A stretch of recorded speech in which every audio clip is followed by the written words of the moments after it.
What's up, everybody? It's your boy Al. So Tszyu Mendoza is on the books. Tszyu gets a convincing unanimous decision, calls out for Charlo, Charlo, after his win. What do I think about the performance of Tszyu? I thought it was pretty solid. I didn't think that was anything spectacular. I was looking for something spectacular from the son of the legend, Tszyu, to get us some excitement about the possibility of him and Charlo or possibly Terrence Crawford. Although while it was a solid performance, I didn't think there was anything spectacular to get us all excited. I don't think anything happened spectacularly to make us believe that he could beat either Charlo or Terrence Crawford. What I was looking for was some growth in Tszyu. Now, Tszyu's 28 years old. He didn't get quite the start his father did. His father was a lifelong boxer, or boxing as a child, was on that great Russian team before going over to Australia. Great pro, Hall of Famer.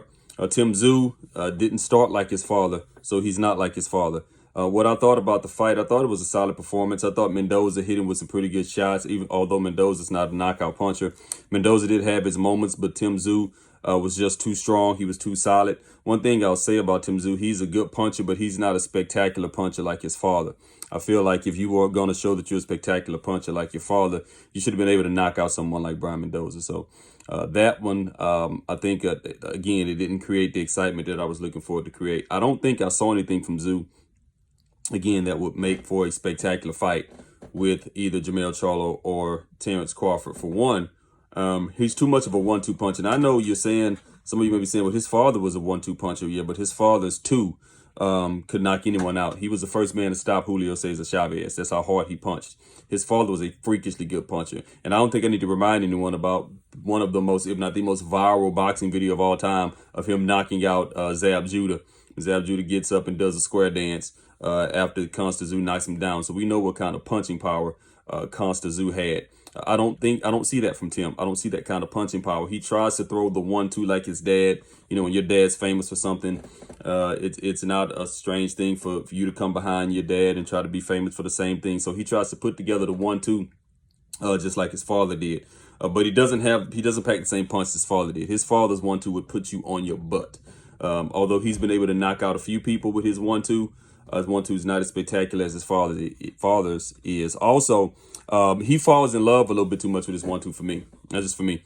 There was this point in the fight we had Brian Mendoza badly hurt, and he just starts 1-2, 1-2, 1-2 instead of just mixing it up and letting his punches flow with a little bit more fluidity. He just starts throwing 1-2 after another, which is kind of basic and kind of primitive, that he wasn't able to put his combinations together and work up and down Mendoza's body. When you have someone hurt as he had Mendoza hurt, I think it was at 6th or 7th round, you should be able to work up and down their body. Jab, right hand, left hook to the liver, a left hook to the head, uppercut, body shot, left hook to the right hook to the body, left hook to the body, back up to the head, and just work up and down their body. But he just kept throwing the same 1-2, 1-2, 1-2, and getting kind of wide with it. And we already saw against Terrence Crawford with Errol Spence how wide 1-2s, what they get you. They get you counted and they get you knocked on your butt. So I think he needs to work on that. I think he needs to become a little bit more fluid with his combinations when he gets someone hurt, as opposed to just going 1-2 crazy. We see a lot of that from a lot of young fighters, right?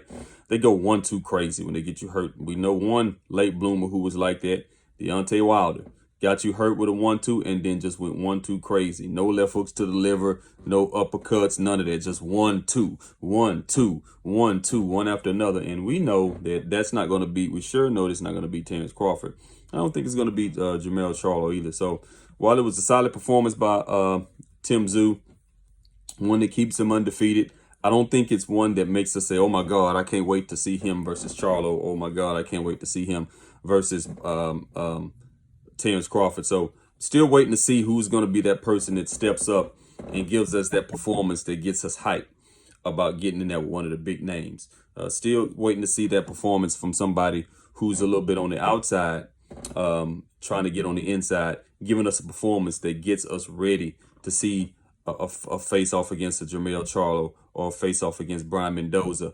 In other news, we've recently discovered that there will be a Crawford, and I don't think this is conclusive yet, but we have discovered that there will be a rematch with Crawford and Spence. And from what we're hearing, all reports are that it'll be at 154.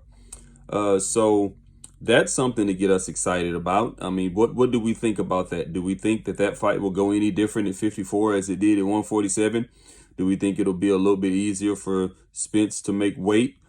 Do we think that Spence will make any adjustments? Because he has to make some adjustments. For me, it doesn't matter what the weight is. 147, 154, catch weight, like I talked about on the last video, possible catch weight. For me, if Errol Spence doesn't make any adjustments, if he comes out here even at this weight, now he may foolishly think that, oh, if I get him at 54, I can come out and bang like I used to do. Brother, you're not going to bang this man out. You have to come in with some depth. You have to come in with some intellect. You have to come in with some intelligence, and you can't try to put your forehead up against his forehead and try to bang him out, because Terrence Crawford has shown us that he is not the guy for that.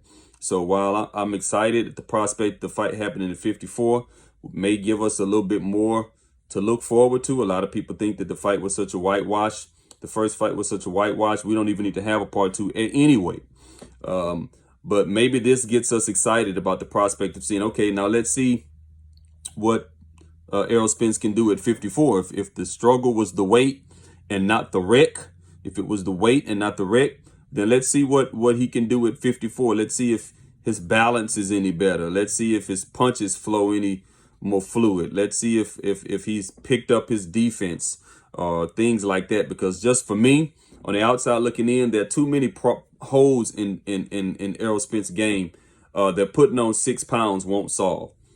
Putting on 6 to 7 pounds won't fix your inability to block punches. Putting on 6 to 7 pounds won't affect your ability to throw more complete and more complex combinations. Putting on 6, 7 pounds won't fix those problems.